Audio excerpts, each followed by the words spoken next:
Hello, everybody. Uh, how you doing? Geezer, Stefan. Let's see. Nino. Hi, Nino. Nichville. Okay, doke. The pictures is the picture okay? Hey, Mark. Is the sound in the picture all right today? Sometimes they're not. Yes, no, maybe. Okay. Hey, GMT Master and Eddie. Okay, all good. Great. I had a little problem loading some stuff up, and I thought I better check out. Thanks, Geezer. Hey, Brian. So let me start off with a story. Okay, a number of years ago, I was at a conference and I presented a paper.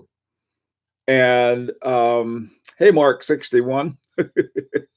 Everyone's got to have a number. Hi, Thomas and Mark. Hey, Mark Nagy. Anyway, so I was at this conference, and this is a while ago, and I'd been doing research on gangs at the time, and I gave a presentation, and a guy comes up to me afterwards, and he was at the Kennedy School of Public Health at Harvard, and he wanted to talk to me about some stuff and told me what he was doing, and what they did was really interesting. Uh, they wanted instead of arresting a bunch of people or trying to arrest them for the mainly selling drugs and things like that, some of these things, they had another idea is that they were going to make an anti-business model, and they were going to make this perfect business model that would destroy a business. All right. So these guys got together. I think it was in area of Boston called Dorchester. So they went in there to ruin a drug business, and they were successful. I'm not sure exactly how they went about it, but they did. And so the, the drug, all of the drug selling fell apart because they had used, instead of seeing how many people they could arrest, they figured out how they can wreck a business. And I thought, maybe what we ought to do is sort of okay, to build a business, let's start off with seeing how you'd wreck a watch business. What would be how could you do everything wrong? And so I thought I'd start with that today, and see what you guys have in mind. What would be one of the first things you'd want to do to wreck a business? Hi, Javier. Hey, Watch Abbott. What would be one of the first things? 'Cause I was talking about El Ra, and here's this incredibly successful, well-known, historic, yada yada yada watch company, and they won the men's award in 2001 for the best watch, and then they had this other watch that they entered, uh, and but then they haven't been doing too well. And then they were bought by Festina, and I thought, oh boy, Festina's going to do something, but they didn't. And so I thought, well, in order to see what's wrong, let's make the perfectly bad business. So, um, what would be the first thing that you'd want to do? Poor design element and no transparency on the type of movements being used. Okay. Um, all right. That would certainly be tell people you have one thing in there and you got a hamster on a running wheel type of movement. Okay, that's one thing. Okay, let's see what else. Brian, I'd say sell low quality at outrageous prices. That's just think of biz. But look at MVMT. Yeah, yeah. This is the thing, though, is that if we look at it, sometimes you can really have a very successful business with not a very good watch. Hey, Longshoreman, if you can put enough bling in front of the right audience, what do they know about watches? What most audiences know isn't a whole lot. So um, that's certainly important. Okay, let's see. Hey, Crappy, how you doing? Uh, so let's see. So we'd have we'd lie to everybody, but that seems it hasn't hurt a lot of companies. But it's still a good idea. I mean, well, here's a better thing: get caught line about it. That's even better.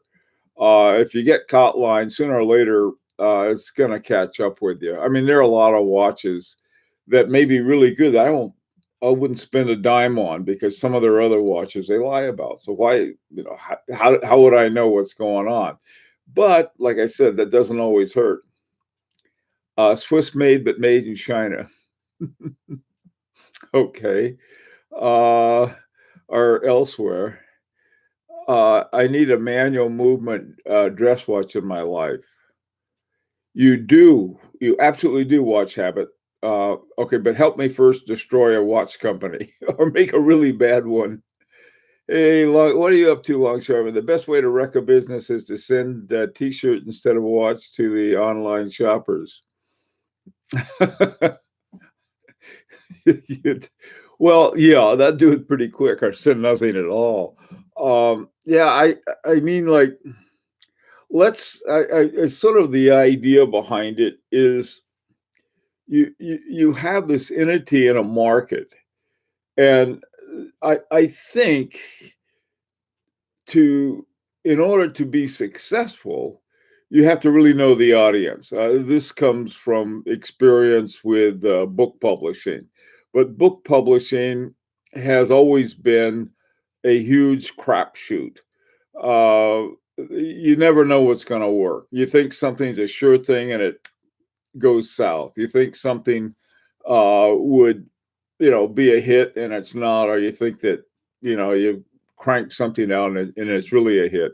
But there's certain rules they try to follow, and I don't know. Now it's really hard. I don't know. Do people read books anymore?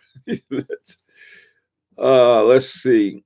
Um, Substitute inferior parts for quality ones. That would be one way. Be Jacob of Jacob and Company, just pushing your buttons. Yeah, you're doing a good job of that, Eddie. But the thing is, see, this is Jacob. Jacob the jeweler is a good example of someone who can sell, put a lot of jewels on it. You got the right audience, and gaboom. Uh, Let me give you another example. This was a marketing coup by accident, total accident. Um, the Cambridge of no, the Cambridge, the Duchess of Cambridge. I forgot what her name is. This is the grandson of the Queen, who was next in line for king. I forgot his name, but she is named. She's called the Duchess of Cambridge, and she's pretty popular. People like her pretty much. She's pretty good gal. Anyway, Kate Middleton. That's it, geezer. Thank you. It's Kate Middleton. Hi, Fahrenheit. Um, and one day she was photographed wearing a Balloon Blue, a Cartier Balloon Blue. Man, I tell you, that watch shot to the moon in popularity. They didn't know it was quartz. They didn't know whether there was an ETA in it. They didn't care. It was a Balloon Blue. And man, you go into I was in the Cartier shop in New York. They have like, well, they used to have this, look like a boutique supermarket. That's the only thing how I can describe it. They made a new one. I haven't been in a new one yet. And I asked them about that. And man, they knew that right away. I said, was there somebody famous was showing with your Balloon Blue? Ooh, the Duchess of Cambridge or Kate Middleton. And, and so that's quite by accident. Something can take off. Um, Let me tell you one more, sort of where accidents can happen, and these don't count.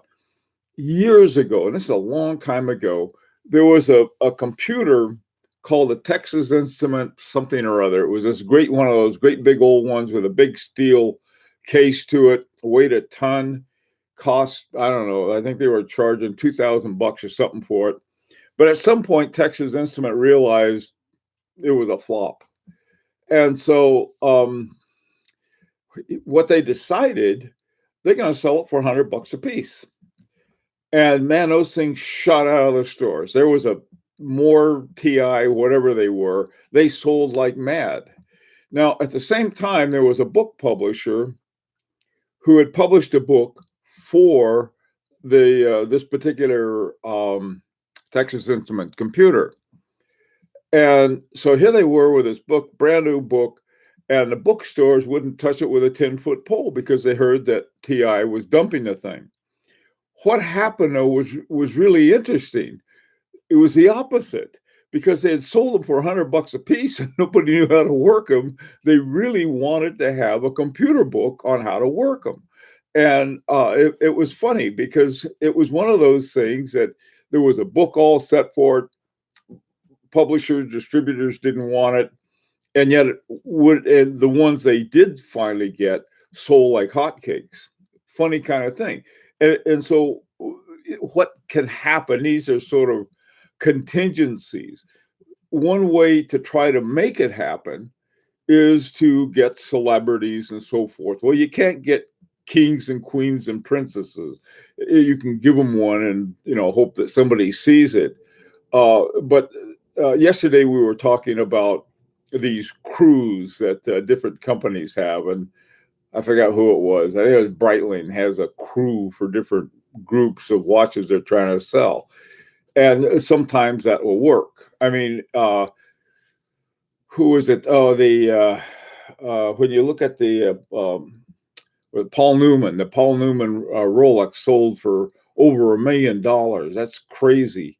And so Paul Newman wears a watch, or in the next James Bond movie, they have one with a certain watch. I don't know what it was. I think he's had Rolexes and Omegas and things like that, none of which I was particularly interested in. But if he had sort of Joe Schwartz's special watch on, no matter what about the watch, if people heard about it, it would take off like mad. Okay, so let's see what you guys have so far. Charol makes beautiful watches with sources, ETAs, Sellita movements without the astronomical Jacob and Frank Mueller markups. Well, Jacob and Company, I don't know what they put in their watches. I know there's a company in Switzerland that makes movements for them, but that their movements they're not very good apparently. Anyway, I think Frank Mueller has some actual really design skills. Perhaps Jacob the jeweler does too for designing bling jewelry, but I don't know. John, hi. I'm glad you're here today, John. Johnny Arsenault. The last time we were talking, John had a good thing about marketing.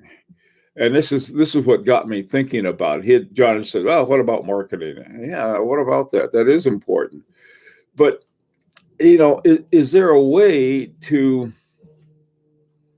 sort of to do it honestly? I guess maybe that's the wrong term. To do it effectively without lying, I'll put it that way, and without fudging. Hey, Bruce. Is there any lack of better words, oddball countries where watchmakers that make great watches flying under the radar? Oddball country? You mean like Austria or Canada or the U.S. for that matter? We're sort of an oddball as far as watch companies. It used to be all of the ones that were big brands are now owned by either the Swiss or the Chinese or I don't know, the Armenians. I have no idea.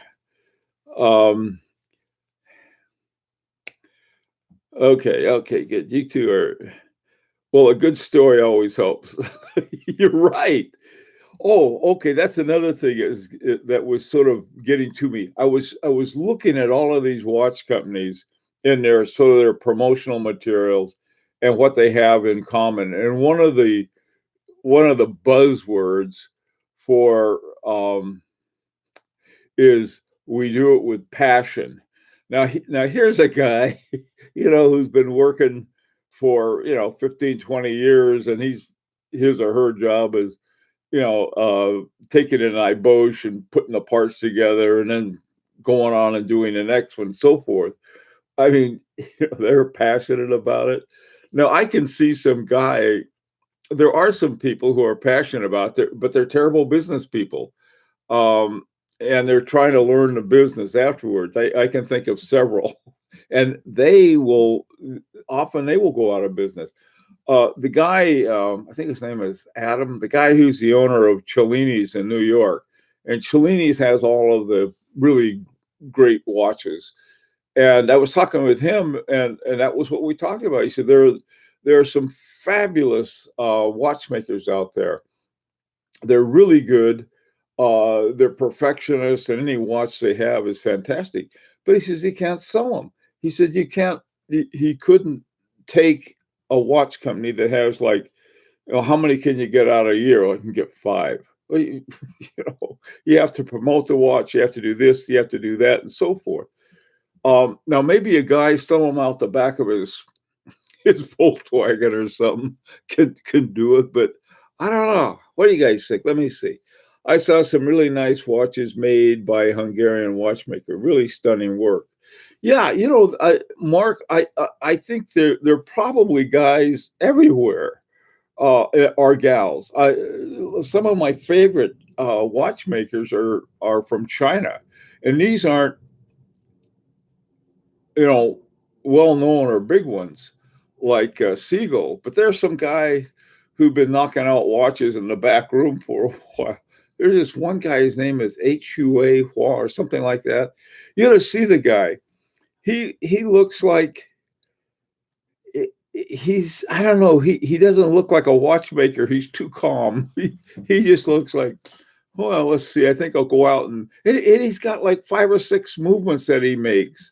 Um, so there's some people like that, but he's not well known. He's not very well known at all. So that's another kind of thing. How do you become known as an art major? Well, not an art major, but a watchmaker. You What you do is that you have to somehow get across that this is done with passion.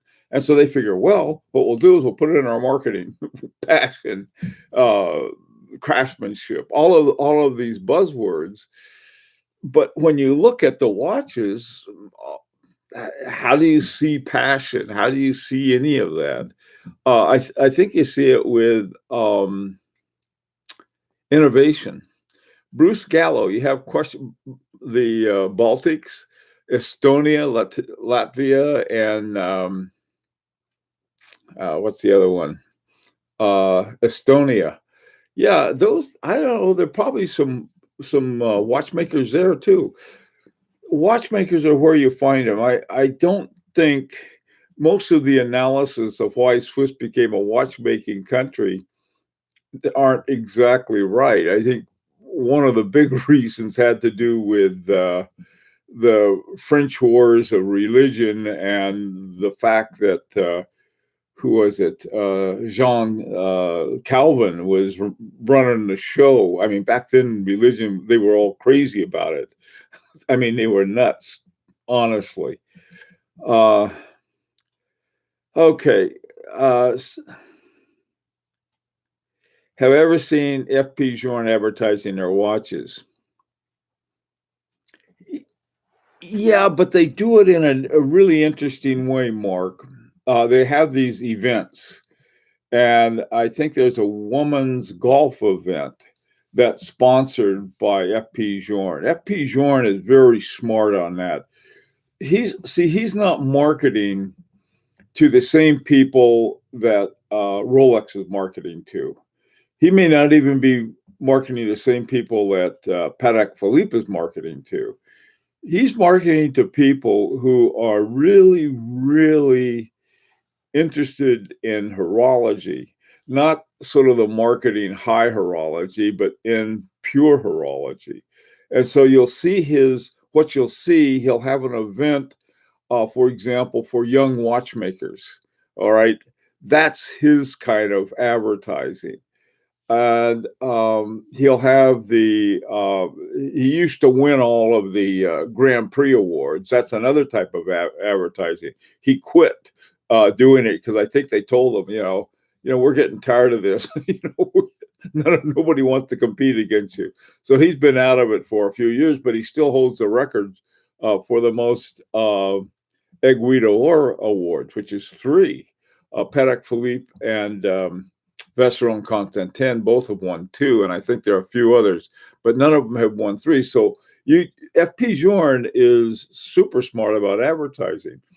The guy who doesn't seem to advertise that I've ever seen anything with is Kari Voutilainen. And yet everybody I know who knows about really good watches knows about Kari Voutilainen. Same thing with Laurent Ferrier. How do they do that? How does the fact that these guys become so well known? One way, of course, is, blabbermouths like me out there going, hey, this is things like that, or people who really follow up, sort of get into what the really, really important and good watches are. Some I think that are fantastic are totally missed. And so you were asking about what about these other countries? There could be some guy in Timbuktu who's knocking out these great watches that he does by hand using a stick, but we don't know about them. Okay, that's I guess where the marketing comes in.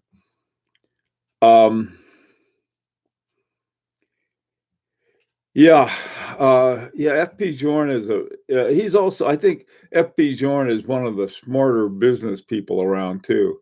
He had a guy I know, he flew to Geneva, and this guy was a big watch buyer. I know some other guys too. He knows how to treat people with lots of money who are interested in watches.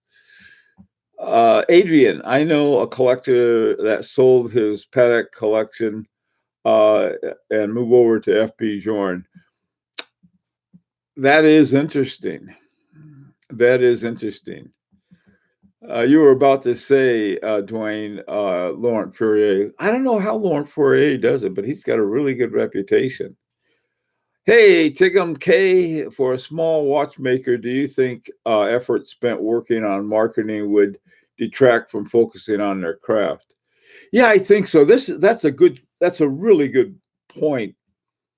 How does a guy like for example, um, a lot of the small German watchmakers who are just like incredibly good, like Rolf Lang or Lang and Heim. Both of those watch companies are not a lot of people know about. Hardly anybody knows about Rolf Lang. When as Tim Mosso was interviewing Richard Tevan the other day, or the video was the other day, Richard happened to have a Rolf Lang with him, and Mosso was like, holy smoke, he'd never seen one before. He probably hadn't, because they're not that, but he was really impressed by it. He was turning it over and showing it to everyone. And that was what, and at the time, I had got this ratty, I don't know, it wasn't exactly ratty, but it was close to ratty. I thought, well, I'll buy one of those leather straps with the Gator stamp on it. Just to have something in gray to put on there. He happened to have that thing on there. Later on, when Eddie had it, he put the regular one back on, because the guy at Cellini's was interested in selling them.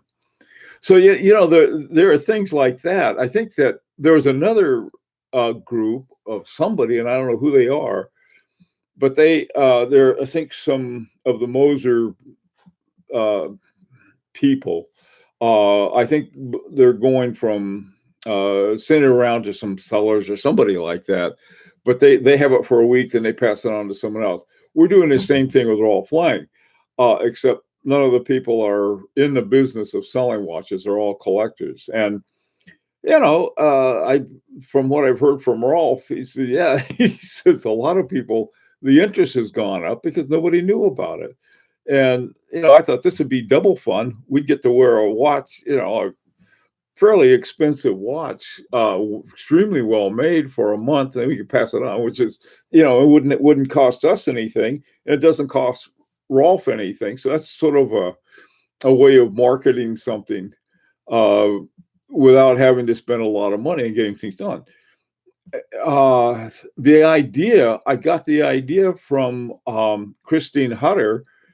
She, with the guys in Red Bar, she gave one of her Maurice Grossman, I don't know which one it was, Tefnut or one of those, to Red Bar guys.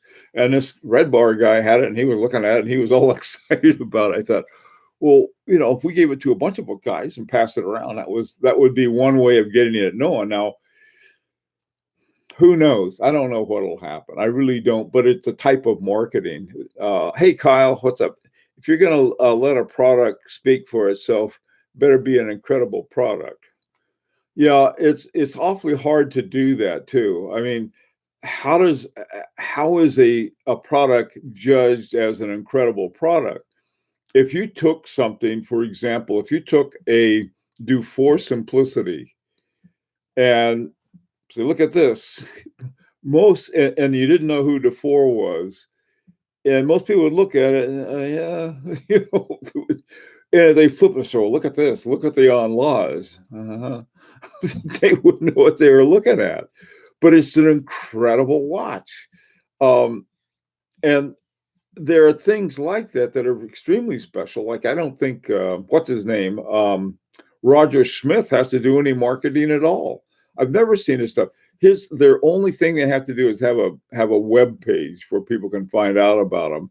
And through social media, someone says, oh, you got to take a look at Roger Smith. Well, how do you find it? Well, put in Roger Smith's watches. You end up at his website, and you see all of these incredibly beautiful watches that he has. GMT Master is, he sold it privately. Okay. He bought it as yarn from the boutique. All right. For a small watchmaker, do you think effort spent, on marketing? Image is partially part of marketing. Image of black and white photography of an old guy with an eyepiece next to his workbench. Yet none of the quality watchmakers play with this form of publicity.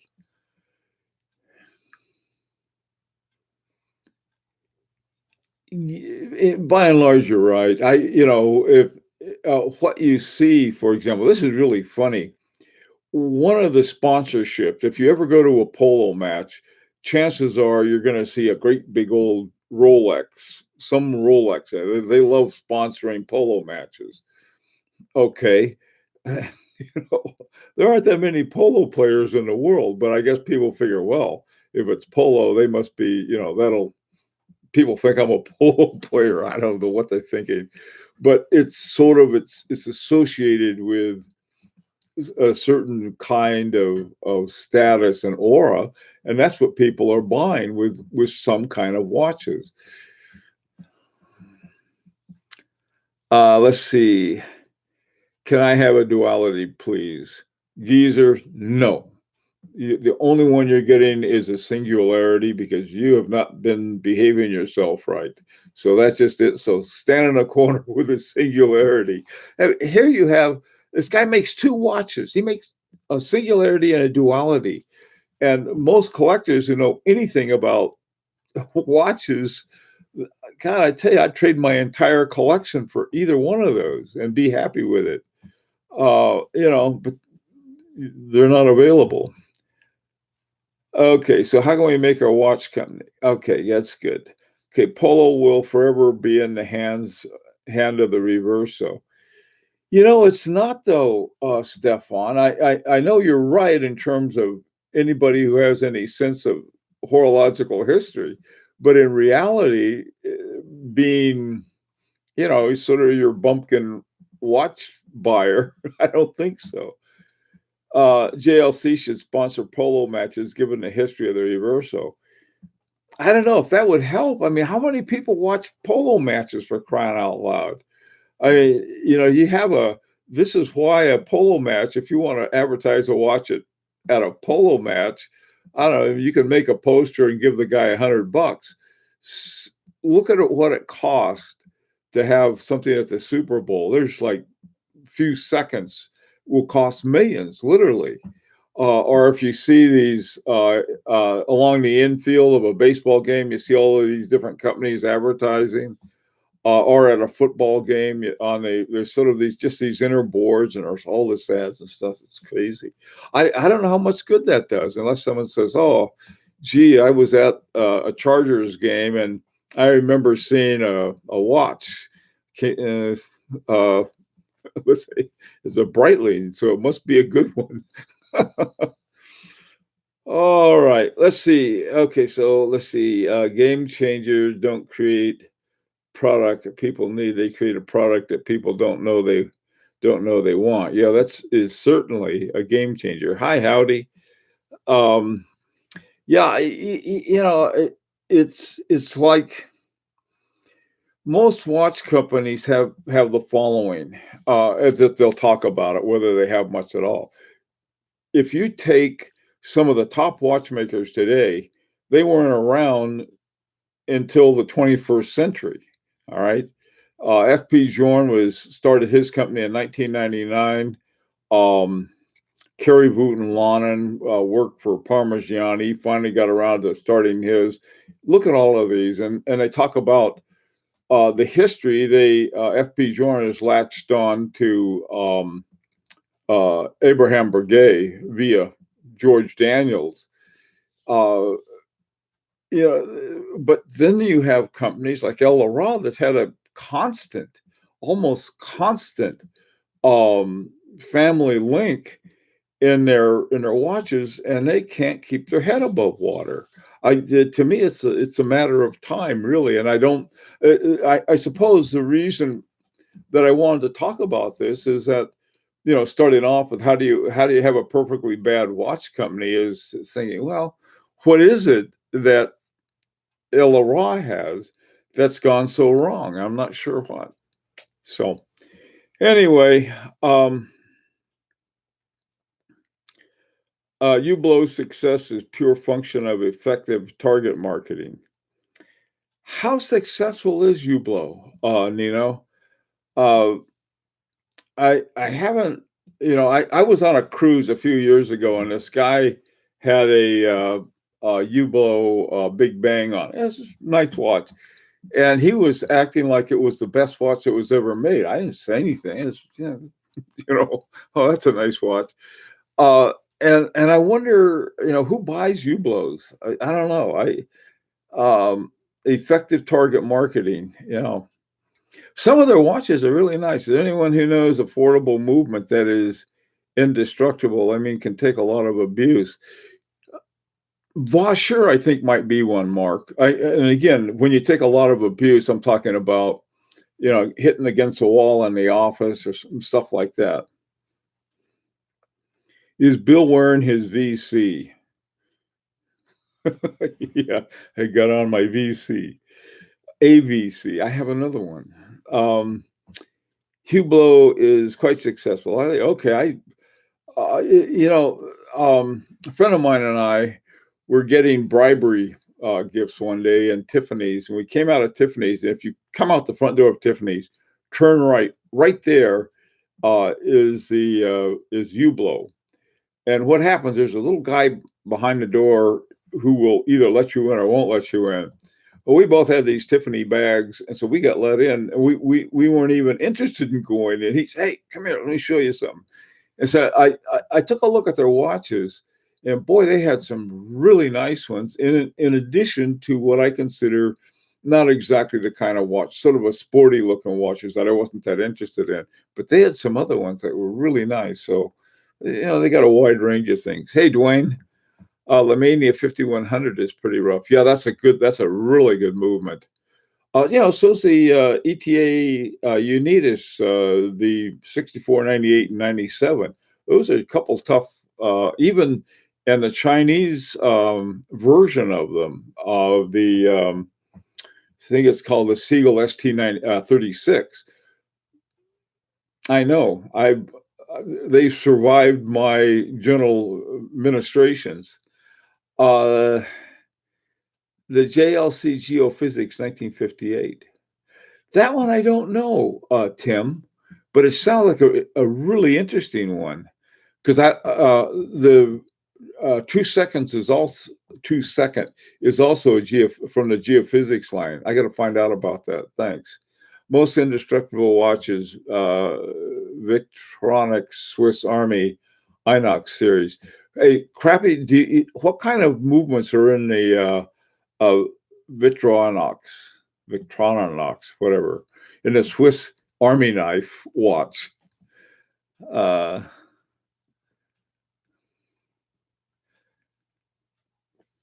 Watched.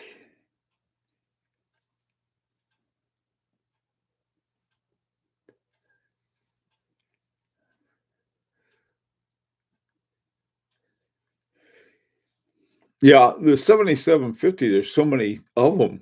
I mean, a whole lot of chronographs that are called IWC or Breitling or even Cartier. They're all 7750s. Or ETA 2824-2 or Ronda Swiss Quartz. Those are those are what you find. Okay, look, guys, I just hey Rob, oh man, we're just about ready to leave. Heavy traffic from kitchen to my home office. So,